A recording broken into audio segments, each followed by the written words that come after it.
Magandang hapon guys.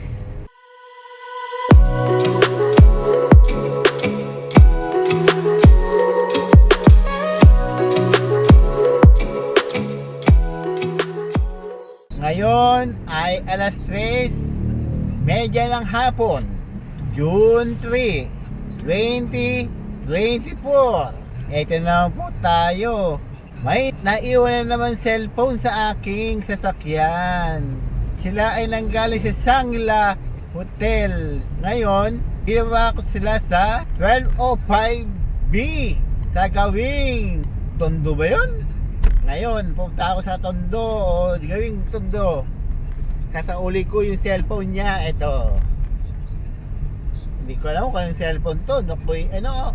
Vivo o ano.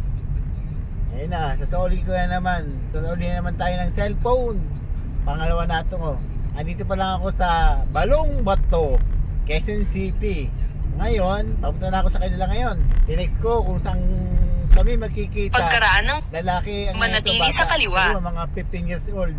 Nag-text sa akin na naiwan na yung cellphone na naman. Ayun. Ipashare na naman ako. Kinuha ko si Quiapo at tapos hinatid ko dito sa May Baysa, Quezon City.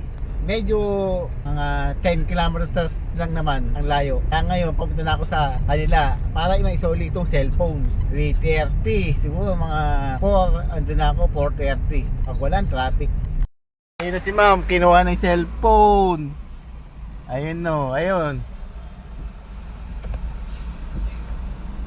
Ayun si ma'am mo.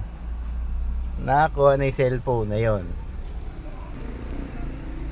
Thank you ma'am.